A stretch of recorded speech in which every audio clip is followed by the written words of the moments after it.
There's no shortage of reasons to want to be a game developer. I mean, you get to be your own boss, you could potentially make a lot of money, you can be respected in the game community as a registered genius who bestows little pockets of fun to everybody. Well, I have some bad news for you, and that achieving any of those things is very, very hard. The first of which, and probably the most obvious one, is that making a game straight up is hard. To know how to program and to know how to make things in Unity is something that you could spend a lifetime getting good at.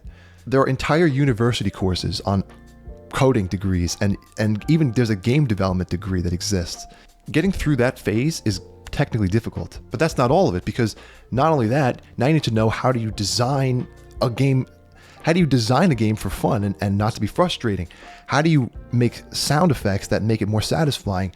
A game is not complete if it doesn't have music and animations and things, a menu and a packaging, and all of these steps are all fields that an expert could spend their entire lifetime, and you as a developer have to do all of them. The good news is that right now, regardless of when you're watching this video, right now is the best time you could possibly learn, because there are the most resources available to you to help you learn.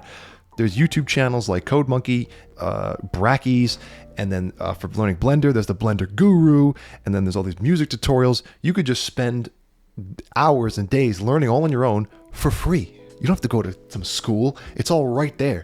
And on top of that, there's ChatGPT. You would not believe how many times ChatGPT has saved my ass in the development cycle. I've made jokes about it constantly on my previous videos. I'll spend a few hours banging my head against the wall, like, why is this simple thing not working? ChatGPT figures it out in 1 second. You can code an entire program with ChatGPT. It's called vibe coding. You literally never have to learn what any of the characters do. You just tell it, change this, add that, do this, and it does it for you for free. I'm not saying you should do that, because I would highly recommend that you be the one doing the coding and you learn how every single part works, because that would, if you're interested and you can actually get through that and you can stomach learning everything, then that's a really good sign for your whole career. If you're gonna be doing this, hopefully it's for life. So yeah, have a strong foundation. Also, when it comes to learning, it's really good to close your feedback cycle as much as possible. So don't spend more than a few days, I would suggest, if you're first starting out on a game. For example, don't make an open world or roguelike with a story, blah, blah, blah. It's completely unnecessary. You're gonna be wasting your time thinking about things that you can't actually do. Just make Tetris, or just make Snake. And maybe you can put a little twist on it. You could say Snake, but it's first person. Maybe you could try that. That's a cool little thing. You can experiment. I used to be so against copying games that already existed, because I wanted to feel like a creator. I felt like, if I'm just copying games that already exist, I'm just a monkey here, monkey see, monkey do. I'm not doing anything. But yes, you are, because even the person that made Snake probably made Pong first. That brings us to the second point, competition. How many games were added to Steam in 2024? The correct answer is 18,992. So if you put your game up on Steam last year and somebody were to just spin a wheel and happen to luckily find your game, your chances would be 1 in 20,000, essentially. The good news is that's actually not as bad as some other forms. Like, for example, Spotify had millions of songs added last year. So your chances are a little bit better. That's only because of the barrier to entry we mentioned before. So in order to learn game development, like I said, you have to go through all this stuff. And if you can't get through all that, you're never going to get the game out there. So most people obviously stop before they even release anything. But even still, there's 20,000 people, even after all that. So now you have to fight through all this stuff. And the other thing about game development is that this is a different type of competition, because unlike music, where you can listen to one song every few minutes, most people play a game for a few hours or days or weeks or months. Or how many games have you played in the past year? 10, 20? For me, I've only played a handful. And most of it has been one game. I've played Rocket League probably 1,000 hours last year. Everybody has these games that they're in their comfort zone, right? So everybody returns to the same things. You need to have a game that not only beats the competition, it beats the stuff that people are already playing. And games can last for a very long time. People are still playing Super Mario 64, and people are still playing Tetris. You can't just rely on Steam's recommendation algorithm to put your game to the top of everybody else's, because you have to get to a certain critical mass before Steam's algorithm even picks it up. So that would mean you kind of have to go to Twitter, you have to go to YouTube and start posting about it, and you just have to start getting traction from other places and filter into your game. Why do you think I'm making this channel in the first place? Hopefully all these strategies help you break through those first few barriers, but now there's still one more. The mental side. Can you keep going when nobody cares about anything you're making? Can you finish a project that you envisioned a month ago?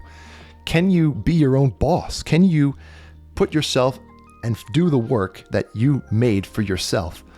All these things encompass the mental side, and they can really eat away at you. You know, normally, hopefully you're in a small team and you have people who all, you know, you believe in each other and you're like a plow just getting through all the work together. But if you're not, you could very easily feel overwhelmed, like an avalanche of stuff being thrown at you. It's you're fighting 15 different battles by yourself. So a few things you can do is that you can, I have a planner, which I can show you right now. Right over there.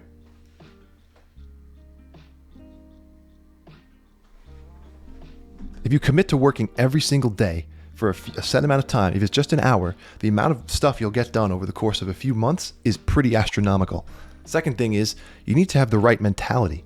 You're going to make a lot of mistakes, and you're going to waste time, and you're going to make stuff only to have to change it later. And all of this is just part of the process of learning. You can't get mad at yourself for not knowing that you didn't know something that now you do. You didn't. You can't ask a car to go faster than the speedometer allows. It's just you were made to do certain things, and all you can do is keep accumulating your knowledge and say, okay, I know how to do this now. I know how to do this now. I know how to do this now. Oops.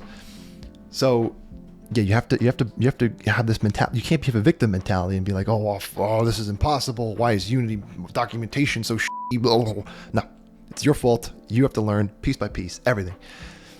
It's a little harsh. So I have some solace for you. You have to believe. You have to believe in yourself. If you think you're better than everybody, and then no obstacle could stand in your way, you have to believe that you are the best game developer on earth. You have to believe that you can fight through, because without the hope in your mind, you're not going to be able to get through the competition, and you're not going to be able to get through all the tutorials and the learning and all that. But remember, games are supposed to be fun. If you find yourself pulling your hair out and punching the walls and doing all kinds of stuff, getting mad at the world while you're working on something, getting frustrated at everything that goes wrong, maybe this is not the right career for you. I can tell you many times where I felt frustrated, but then I just kept going and I felt satisfied with the solution. But if you feel like this is stupid and, you know, why do I have to do all this crap? Maybe you should just be something else. You should enjoy the resistance. You should enjoy the process. You should do things out of a love for it, and not out of this desire to be the strong, smart guy that just does everything. And it's not going to work. You're going to burn out. You're going to get tired, and you're going to spend many days laying on your bed thinking about working, dreading it, and your story will end right there, because you're never going to pick it up again. So I guess summary of the video. If you can't do it, quit. Unless you like it, then keep going. All right. That's my take on that. This was a really recording. There's probably tons of editing. Sorry. First time ever doing this. It's going to be crap. But I'm going to upload anyway, just to show you the progress. I'll see you in the next one.